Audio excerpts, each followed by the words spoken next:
Magandang araw po sa inyong lahat, lalo na sa aking mga followers. Narito na po ang last part na kwento. Ni Andrea ng Aroroy Masbate. Dear Kuya Del, halos tumulo ang luha ko ng mga oras na iyon. May kirot sa aking puso na hindi ko maitago. Mahal ko pa rin si Mark, at kahit kailan naman, hindi nawala ang pagmamahal ko sa kanya. Nagkataon lamang na mas pinili ko ang marangyang buhay na akala ko'y paraiso, yun pala ay impyerno. Nagmamadali akong umalis sa lugar na yon at sumakay ng tricycle papunta sa amin.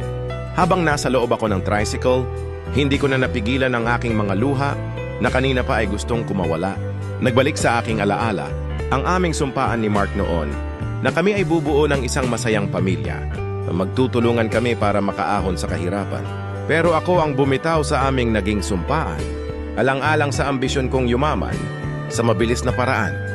Kalaunan napag-alaman kong si Mark at Lizelle ang nagmamay-ari ng malaking grocery store na yon at may iba pa silang negosyo. Bumibili sila ng mga palay at kopra sa aming bayan. Si Lizelle ay matagal nang may gusto kay Mark kahit nung nasa high school pa lamang kami. Lagi siyang nagpapakita ng motibo dito pero hindi siya pinapansin ng huli dahil ako lang ang mahal ni Mark noon. Nang mabalitaan ni Lizelle na hiwalay na kami ni Mark, bigla siyang pumasok sa eksena. At naging silang dalawa na nga. At may niisa na silang anak ngayon, pinagsisihan ko ang naging desisyon kong iwanan si Mark. Pero kahit anong pagsisisi pa ang gawin ko, hinding-hindi na maibabalik pa ang nakaraan. At deserve ko ang aking naging kapalaran, iniwan ko sa aking parents ang dalawa kong anak. At lumuwas ako sa Maynila para magtrabaho.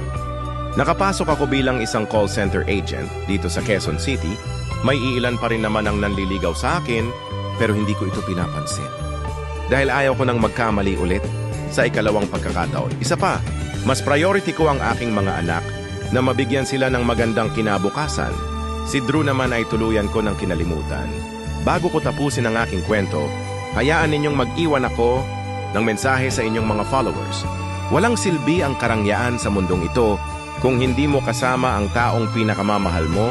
Salamat po Kuya Del, gumagalang Andrea, sa lahat ng ating followers na gustong magbahagi na kanilang karanasan. Mag-PM lang po kayo sa akin at baka kwento nyo na ang susunod na ating ilalahad dito sa Dear Kuya Del Diaries. Please don't forget to follow, like, comment, and share. Thank you sa lahat Kuya Del.